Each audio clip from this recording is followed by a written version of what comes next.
Est-ce que vous êtes destiné, est-ce que même si tu es peut-être en séparation, en distance avec cette personne, est-ce que vous êtes destiné à finir ensemble? Est-ce qu'il y a quelque chose qui va quand même malgré tout se mettre en place? Je te laisse le choix.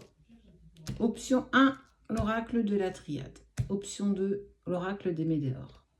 En fonction de l'oracle qui va te parler, on va aller découvrir si effectivement vous êtes destiné ou si à un moment donné, il va falloir que tu te fasses une raison et que tu fasses le deuil de cette relation. Je te laisse quelques secondes. L'oracle de la triade et l'oracle des météores. Eh bien, on va aller ensemble avec le premier qui est l'oracle de la triade. Pour toi qui l'as choisi, on regarde ça ensemble. Nous sommes Cédric et Sabrina de la page du ciel à la terre. Faites attention, beaucoup de faux comptes tentent de se faire passer pour nous pour des rituels de retour ou de je ne sais pas trop quoi. On fait jamais ça, jamais.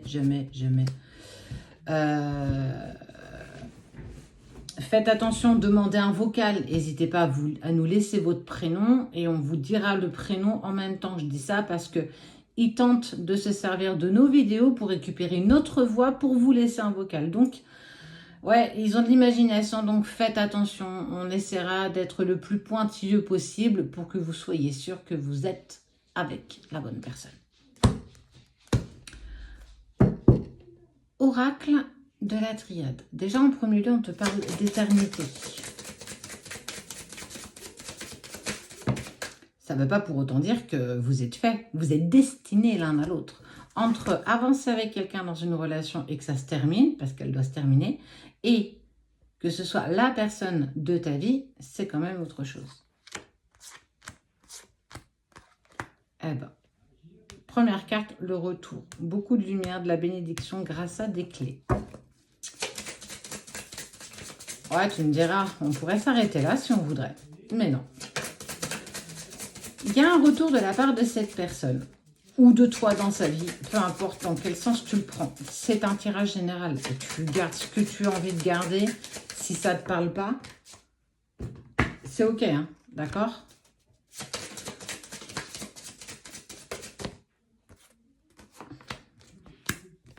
C'est une personne qui va ou qui prend contact avec toi par nécessité. Elle se sent poussée à te contacter, malgré qu'aujourd'hui, elle ne soit pas prête.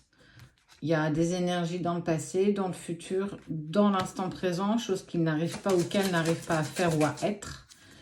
On parle d'une femme, ça peut être toi, ça peut être l'autre, tu adaptes à ta situation. Si tu penses à un homme, ben du coup, pense à un homme. Mais avant le retour des messages, c'est une personne qui va vivre ou qui vit encore actuellement beaucoup d'épreuves, beaucoup d'obstacles et qu'elle a besoin clairement d'avancer pour lui ou pour elle, indépendamment des autres. Là, tu rentres même pas dans sa sphère d'inquiétude.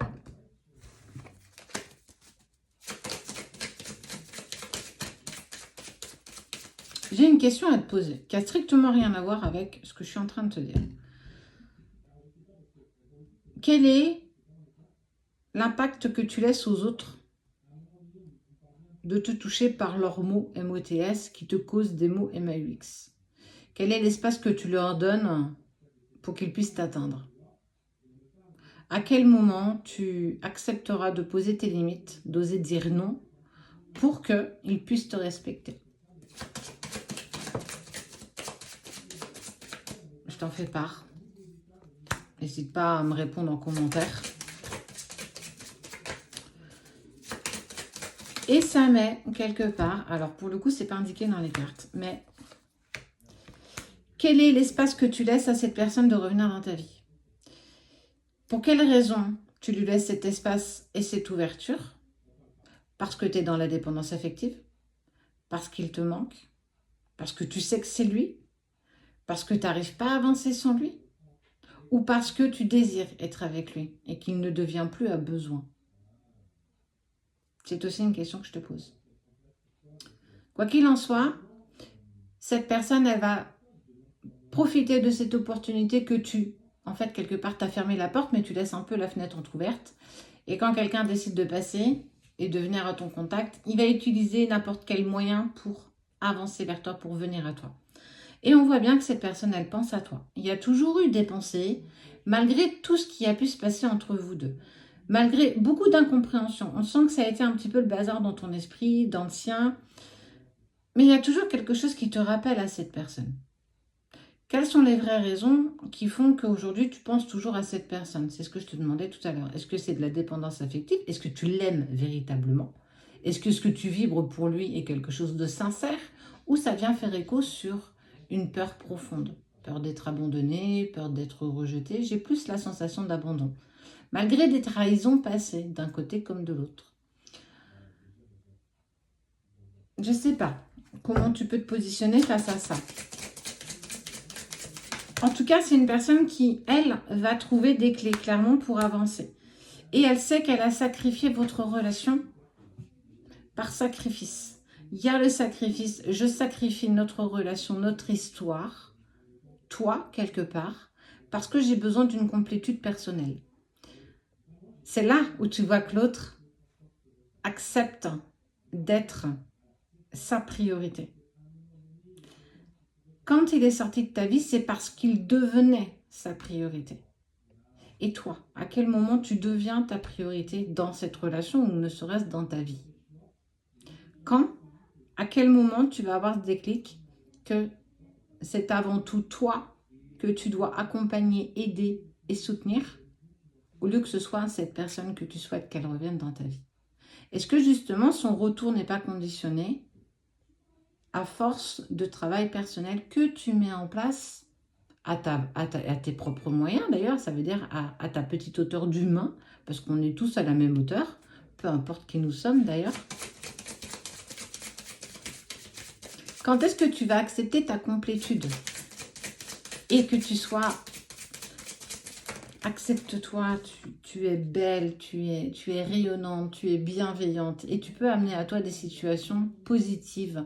Et tu peux amener à toi ton propre bonheur, ta propre définition du bonheur. Mais il ne faut pas qu'il soit conditionné par rapport aux autres. Est-ce que ton bonheur dépend de l'autre ou est-ce que ton bonheur dépend sincèrement et rien que de toi? Est-ce que ton bonheur est conditionné avec le retour de? Si c'est oui, si ça vient répondre à un oui, regarde, on voit la relation d'âme. Ça veut dire que tu es dans une sorte de dépendance affective et que tu n'as pas encore atteint ta complétude personnelle. Que tu sois en relation sacrée ou pas, là, ça n'a strictement rien à voir. C'est comment tu te positionnes. Je ne sais pas pourquoi je te fais part de tout ça. Je suis en mode canalisation depuis 15 jours et j'ai beaucoup de messages à te faire parvenir. Je n'ai pas vraiment encore les mots pour te les exprimer. En tout cas, cette personne va culpabiliser. Elle sait qu'elle t'a fait du mal, mais quelque part, elle n'a pas à culpabiliser si elle se passe en priorité pour elle. Si elle est prioritaire à elle-même, ça roule, hein. C'est OK en fait.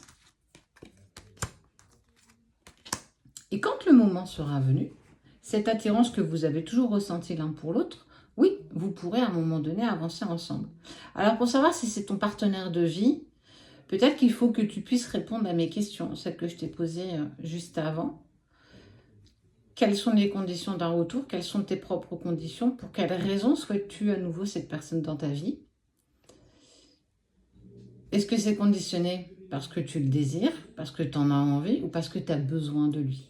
En tout cas, ce qui est sûr, c'est que de par ton travail personnel et ton ouverture d'esprit, cette personne, clairement, reviendra dans ta vie quand le moment sera venu, quand ce sera votre moment. Pas avant, pas après, ce sera juste le moment parfait.